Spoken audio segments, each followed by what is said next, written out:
belajar, mari kita berdoa. Berdoa dimulai. Doa selesai. Oke, gimana belajarnya hari ini? Udah siap? Belum. Ada yang sudah, ada yang belum. Jadi ada yang semangat, ada yang tidak ya?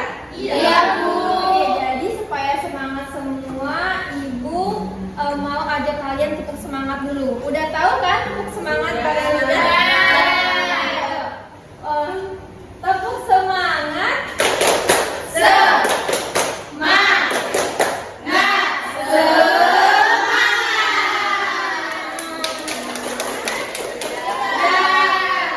Coba udah teman sebelahnya ada yang tidak hadir? Tidak.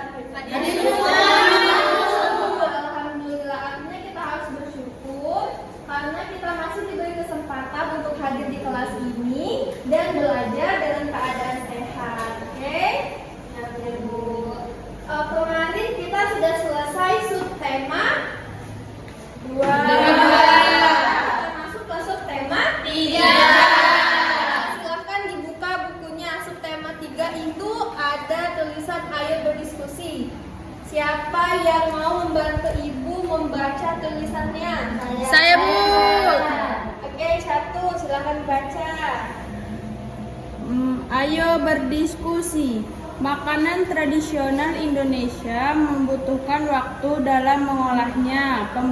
Pembuatnya pun harus ahli membuatnya. Kamu akan belajar tentang seorang ibu pembuat dodol Betawi, makanan tradisional Betawi. Dengarkan gurumu bercerita, tulislah gagasan pokok dan gagasan pendukungnya pada diagram yang telah disediakan. Diskusikan dengan temanmu diagram yang kamu hasilkan. Dengarkan kembali cerita selanjutnya dari gurumu, lalu lakukan hal yang sama pada diagram berikutnya. Sudah, Bu. Sudah selesai. Terima kasih Catur karena sudah membacakannya. Jadi di sana menjelaskan tentang gagasan pokok dan gagasan pendukung. Udah tahu belum tentang gagasan pokok dan gagasan pendukung? Belum. Jadi ada yang bisa nebak hari ini kita akan belajar apa? Gagasan pokok dan gagasan pendukung. Iya, benar sekali. Gagasan pokok dan gagasan pendukung.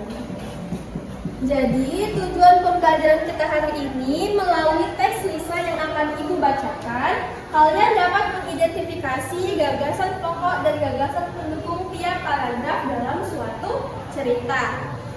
Nah, ada yang udah tahu gagasan pokok dan gagasan pendukung itu apa? Iya.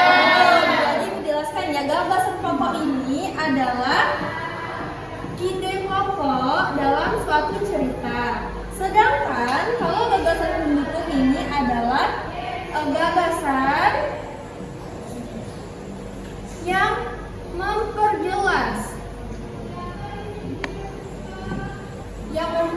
dari ide pokok di suatu cerita ini. Nah, untuk gagasan pokok ini bisa terletak di awal dan di akhir. Terletak di mana? Di awal dan di akhir. Sedangkan gagasan pendukung ini memperjelasnya. Contohnya seperti ini. Hari Minggu, Catur bersama teman-temannya pergi ke kebun binatang menggunakan bis sekolah untuk melihat binatang berdasarkan jenis makanannya, herbivora, karnivora, dan omnivora. Jadi untuk gagasan pokoknya itu Catur pergi ke kebun binatang. Dan untuk gagasan pendukungnya memperjelas kenapa Catur ini pergi ke kebun binatang untuk melihat hewan berdasarkan jenis makanannya.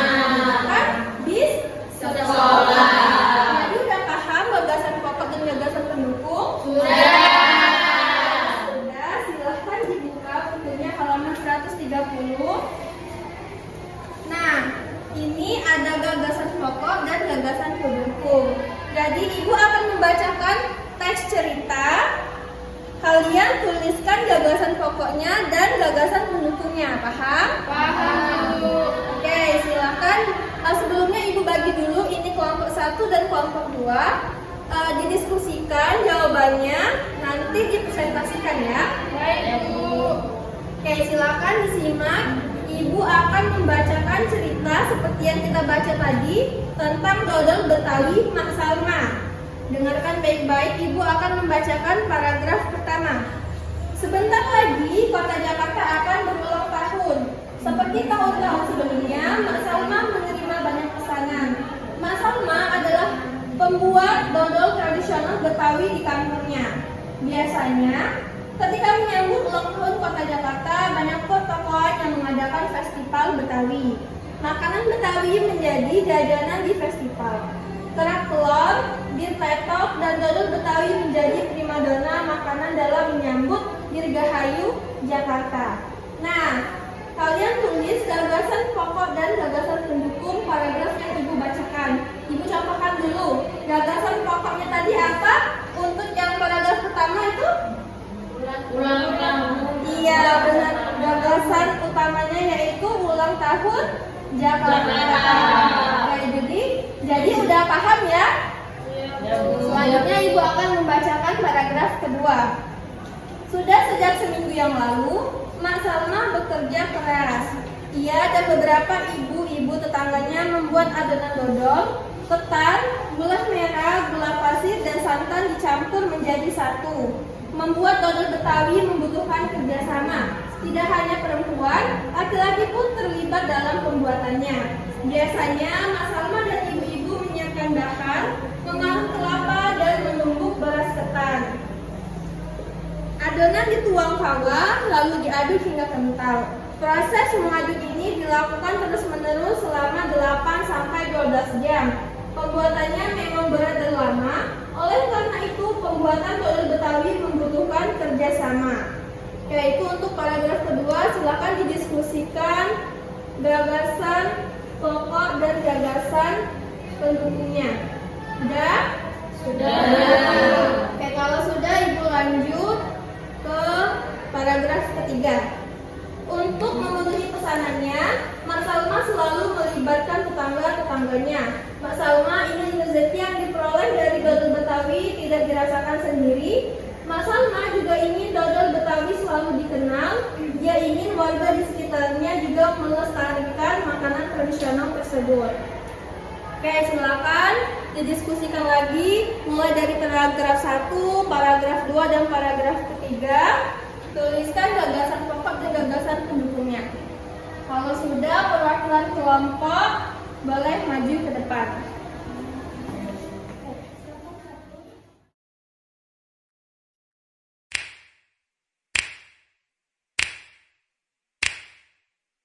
You know just what you do to me.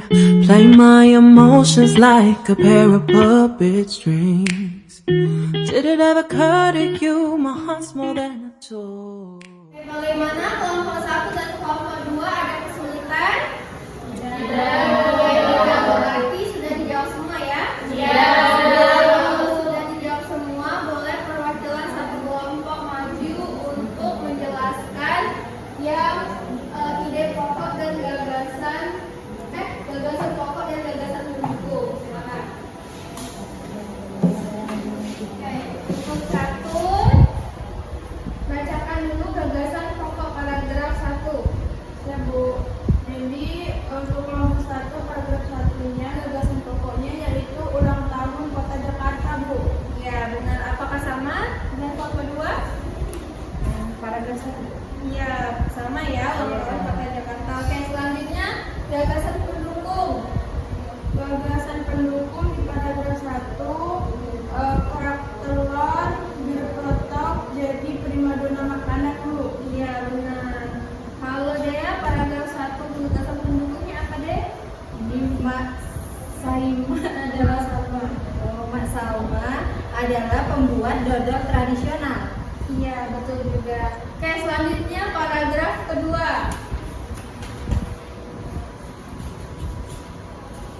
Oke, paragraf kedua, kelompok 2 ini gagasan pokoknya apa? Untuk gagasan pokok paragraf kedua yaitu pembuatan dodol Betawi membutuhkan kerjasama.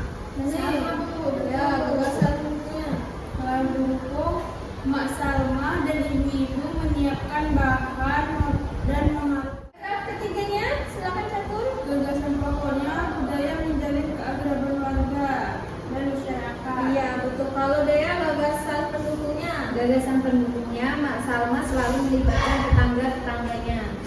benar.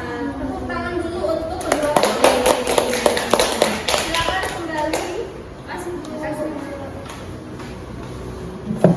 Nah, tadi kita sudah mendengarkan cerita Mak Salma membuat dodol. Ada yang tahu dodol itu termasuk apa? Makanan tradisional. Benar sekali, makanan tradisional ya. Ada yang tahu pengertian dari makanan tradisional itu apa ya? Makanan dari daerah. Iya, benar sekali. Jadi makanan tradisional itu khas daerah setempat yang cita rasanya itu sesuai sama lidah suatu daerah itu.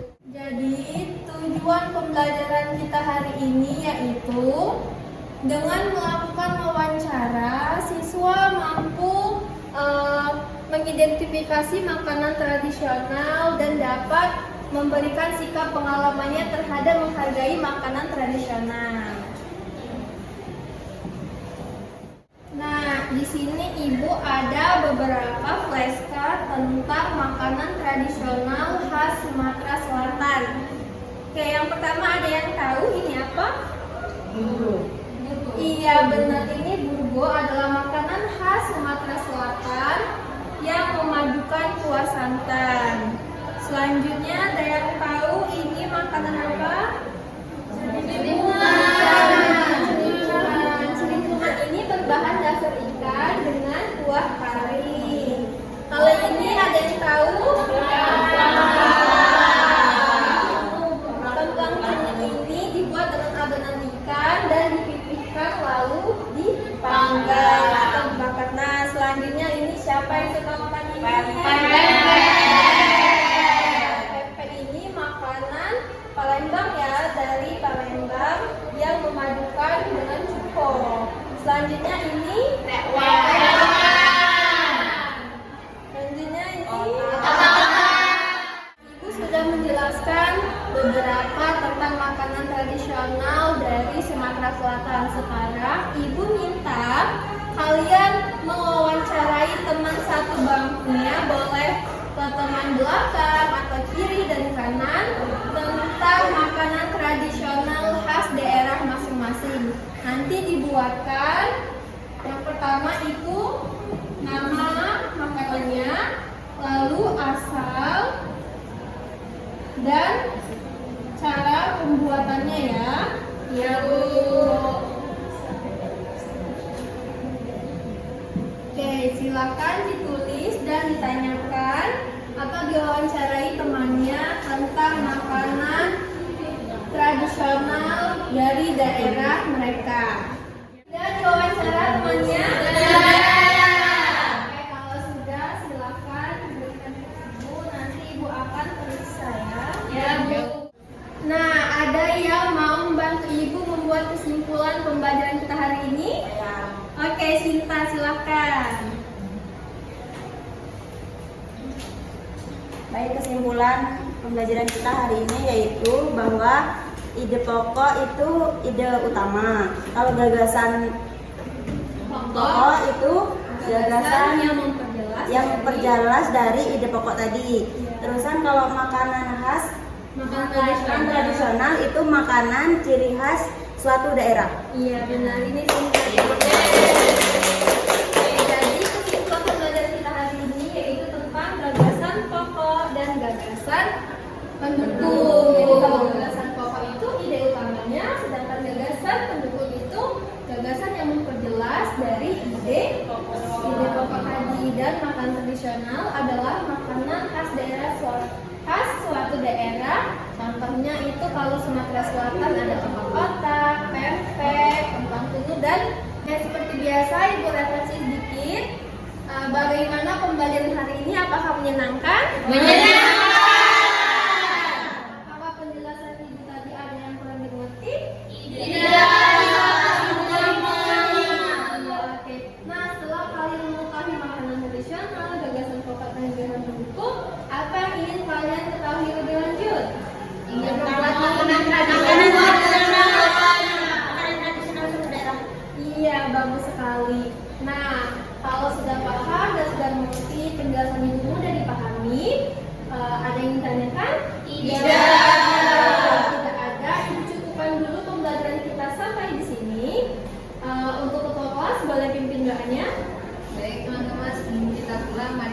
berdoa terlebih dahulu. Berdoa mulai. Doa selesai. Baiklah, Ibu tutup pembelajaran kita hari ini. Ibu akhiri